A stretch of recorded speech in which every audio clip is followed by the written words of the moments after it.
Cuentos y más cuentos. El programa radial más cultural de la emisora de Jardín.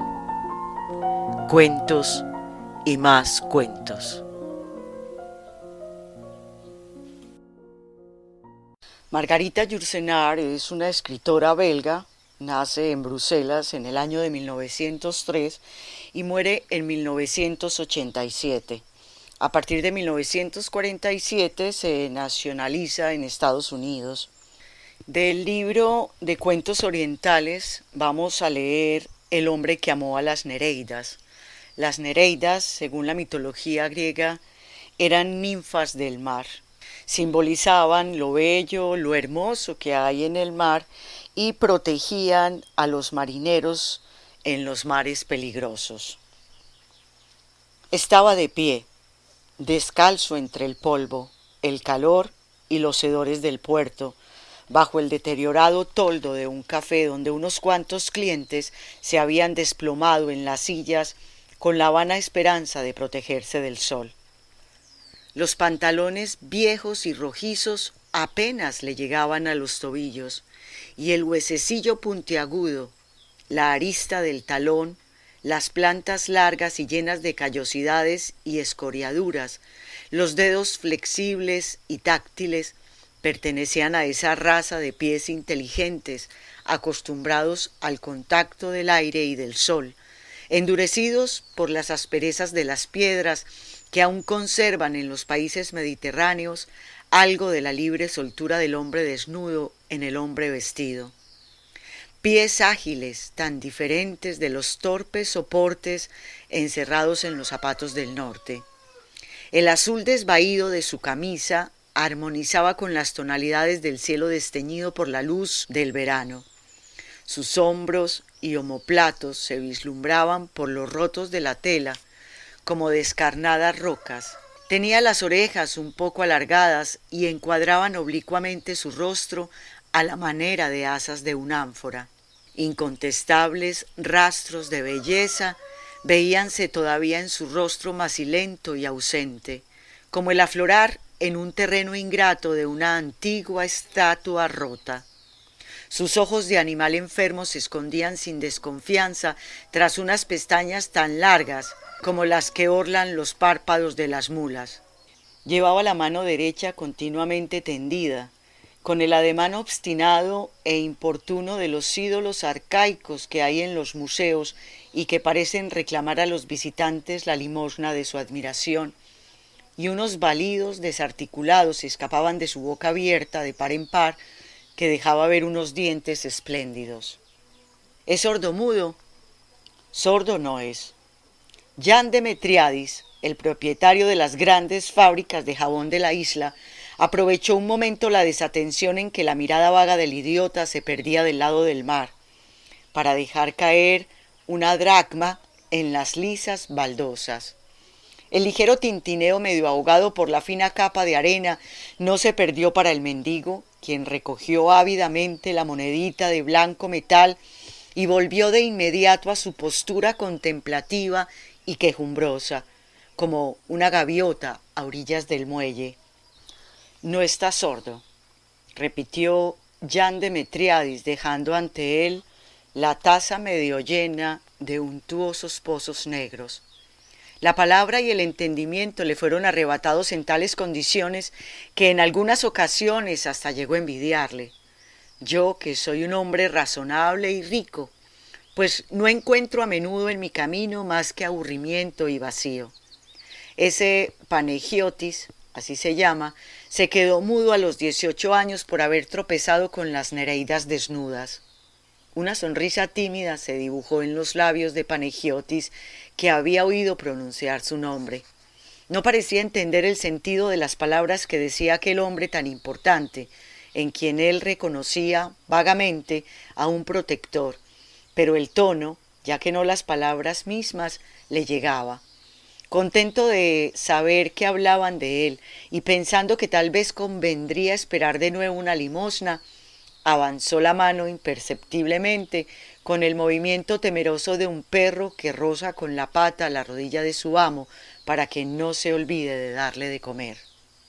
Es hijo de uno de los campesinos más acomodados de mi pueblo, prosiguió Jan Demetriadis, y por excepción entre nosotros, estas gentes son ricas de verdad. Sus padres poseen tantos campos que no saben qué hacer con ellos, una buena casa de piedra sillar, un vergel con diversas variedades de árboles frutales y un huerto con verduras, un despertador en la cocina, una lámpara encendida ante la pared de los íconos, en fin, que disponen de todo lo necesario. Podía decirse de Panegiotis lo que pocas veces se puede decir de un joven griego, que tenía asegurado su pan para toda la vida. También podía decirse que ya tenía trazado el camino que debía seguir, un camino griego, polvoriento, lleno de guijarros y bastante monótono, aunque con unos cuantos grillos cantarines aquí y allá y la posibilidad de hacer de cuando en cuando un alto agradable a la puerta de la taberna. Ayudaba a las viejas a varear las aceitunas, vigilaba el embalaje de los cajones de uvas y el peso de los fardos de lana. En las discusiones con los compradores de tabaco apoyaba discretamente a su padre, escupiendo con asco ante cualquier proposición que no rebasara el precio apetecido. Era novio de la hija del veterinario, una agraciada muchachita que trabajaba en mi fábrica. Como era muy apuesto, se le atribuían tantas amantes como mujeres existen en la comarca, aficionadas al amor. Se llegó incluso a decir que se acostaba con la mujer del sacerdote. Si así era, el sacerdote no le guardaba rencor, pues no le gustaban las mujeres y se desinteresaba de la suya, que por lo demás suele ofrecerse a cualquiera. Imagínese la humilde felicidad de un Panegiotis. Poseía el amor de las hermosas, la envidia de los hombres y en algunas ocasiones su deseo. Un reloj de plata, cada 2 o 3 días una camisa maravillosamente blanca planchada por su madre, arroz pilaf al mediodía y el ouso glauco y perfumado antes de la cena. Pero la felicidad es frágil y cuando no la destruyen las circunstancias o los hombres, se ve amenazada por los fantasmas. ¿Acaso no sepa usted que nuestra isla se halla poblada de presencias misteriosas? Nuestros fantasmas no se parecen a sus espectros del norte, que solo salen a medianoche y se alojan durante el día en los cementerios. Nuestros fantasmas olvidan cubrir su cuerpo con una sábana blanca y su esqueleto se halla recubierto de carne. Pero tal vez sean más peligrosos que las almas de los muertos, ya que éstos al menos han sido bautizados y han conocido la vida, han sabido lo que es sufrir. Las nereidas de nuestros campos son inocentes y malvadas como la naturaleza misma, que tan pronto protege al hombre como lo destruye. Los dioses y las diosas de la antigüedad están bien muertos, y los museos solo conservan sus cadáveres de mármol.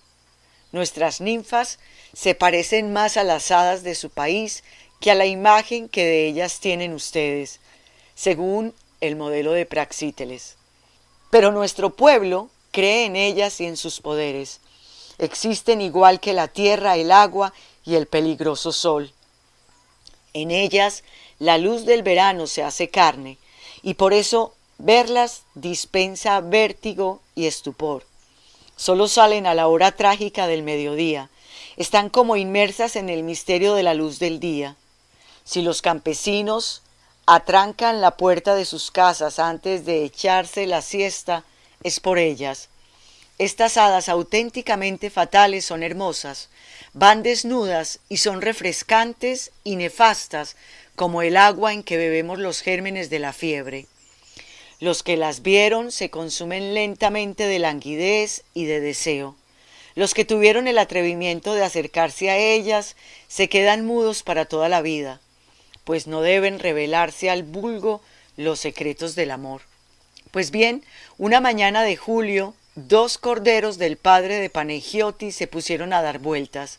La epidemia se propagó rápidamente a las más bellas reses del rebaño, y el cuadro de tierra apisonada que había delante de la casa tuvo que transformarse rápidamente en asilo para ganado alienado. Panegiotis se fue solo, en plena canícula, bajo el sol, a buscar a un veterinario que vive en la otra vertiente del monte de San Elías, en un pueblecito agazapado a orillas del mar. Al llegar el crepúsculo aún no estaba de vuelta. La inquietud del padre de Panegiotis pasó de sus corderos a su hijo. Registraron en vano todo el campo y los valles de los alrededores. Durante toda la noche las mujeres de la familia estuvieron rezando en la capilla del pueblo, que no es más que un granero iluminado por 2 docenas de cirios, donde parece que a cada momento vaya a entrar la Virgen para dar a luz a Jesús. Al día siguiente por la noche, a la hora del descanso, cuando los hombres se sientan en la plaza del pueblo, ante una taza de café, un vaso de agua o una cucharada de mermelada, vieron volver a un Panegiotis muy cambiado, tanto como si hubiera pasado por la muerte. Sus ojos centelleaban, pero parecía como si el blanco del ojo y la pupila hubieran devorado al iris. 2 meses de malaria no lo hubieran puesto más amarillo.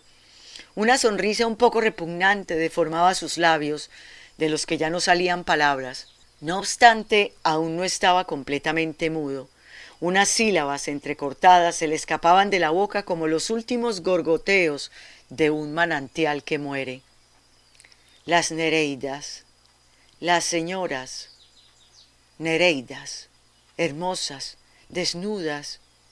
Es estupendo, rubias, todo el cabello rubio. Estas fueron las únicas palabras que se le pudieron sacar. Varias veces en los días que siguieron se le oyó de nuevo repetir despacio para sí mismo: pelo rubio, rubio, como si estuviera acariciando seda. Sus ojos dejaron de brillar, pero su mirada, que se hizo vaga y fija, adquirió unas propiedades peculiares. Puede contemplar el sol sin pestañear. Tal vez se encuentra un gran placer en contemplar ese astro de un rubio tan deslumbrador. Yo estaba en el pueblo durante las primeras semanas de su delirio. No tenía fiebre, ni síntomas de insolación o ataque alguno. Sus padres lo llevaron para que lo exorcizasen a un célebre monasterio que había en la vecindad. Se dejó conducir con la misma dulzura que un cordero enfermo, pero ni las ceremonias de la iglesia, ni las fumigaciones de incienso, ni los ritos mágicos de las viejas del pueblo pudieron liberar su sangre de las ninfas locas de color del sol. Los primeros días de su nuevo estado transcurrieron en incesantes idas y venidas. Retornaba incansablemente al lugar donde había surgido la aparición. Hay allí una fuente donde van los pescadores algunas veces para proveerse de agua dulce. Un valle pequeño y encajonado, un campo de higueras y un sendero que desciende hasta el mar. Las gentes han creído ver en la hierba rala unas huellas ligeras de pies femeninos, algún espacio que otro hollado por el peso de unos cuerpos. Puede uno imaginar fácilmente la escena: los rayos del sol abriéndose camino por la sombra de las higueras, que no es una sombra, sino una forma más verde y más suave que la luz. El joven lugareño, inquieto al oír unas risas y unos gritos de mujer, lo mismo que un cazador ante un batir de alas, las divinas muchachas levantando sus brazos con el vello dorado interceptando el sol, la sombra de una hoja que se desplaza sobre un vientre desnudo, un seno claro cuyo pezón es rosa y no violeta, los besos de Panegiotis devorando aquellas cabelleras, lo que daría la impresión de estar masticando miel, su deseo perdiéndose por entre aquellas piernas doradas. Del mismo modo que no existe amor sin arrebato del corazón, apenas existe auténtica voluptuosidad sin la fascinación de la belleza. El resto no es más que funcionamiento maquinal, como la sed o el hambre. Las Nereidas dieron acceso al joven insensato a un mundo femenino tan diferente de las muchachas de la isla como éstas lo son de las hembras del ganado. Le trajeron la embriaguez de lo desconocido, el agotamiento del milagro, las malignidades centelleantes de la felicidad. Se pretende que sigue viéndose con ellas en las horas cálidas, cuando esos hermosos demonios del mediodía rondan en busca de amor. Parece haber olvidado hasta el rostro de su antigua novia, de la que se aparta como si fuera una repugnante mona. Escupe cuando pasa la mujer del Pope, que estuvo llorando 2 meses antes de consolarse. Las ninfas lo han idiotizado para poder mezclarlo más fácilmente a sus juegos, como una especie de fauno inocente. Ya no trabaja, no se preocupa ni de los meses ni de los días. Se ha hecho mendigo, de suerte que casi siempre logra comer lo necesario. Vagabundea por la comarca evitando las carreteras anchas. Se mete por los campos y por los bosques de pinos, así como por los desfiladeros de las desiertas colinas, y se cuenta que una flor de jazmín colocada encima de una tapia de adobe, una piedrecilla blanca al pie de un ciprés, son otros tantos mensajes en los que descifra la hora y el lugar de la próxima cita con las hadas. Los campesinos pretenden que nunca envejecerá. Como todos aquellos a quienes han echado mal de ojo, se marchitará sin que se sepa si tiene 18 o 40 años. Pero sus rodillas tiemblan, su entendimiento se fue para no volver jamás, y la palabra no renacerá en sus labios. Homero ya sabía cómo ven consumirse su inteligencia y sus fuerzas aquellos que se acuestan con las diosas de oro. Mas yo envidio a Panegiotis. Ha salido del mundo de los hechos para entrar en el de las ilusiones. Y a veces se me ocurre pensar que tal vez la ilusión sea la forma que adoptan a los ojos del vulgo las más secretas realidades.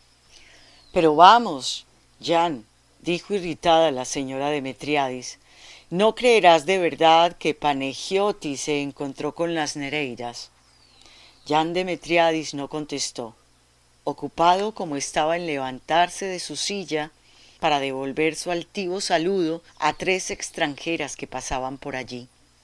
Aquellas 3 jóvenes americanas, muy bien vestidas, con trajes de tela blanca, caminaban con paso ligero por el muelle inundado de sol, seguidas de un viejo mozo de cuerda, doblado en 2 bajo el peso de las vituallas compradas en el mercado.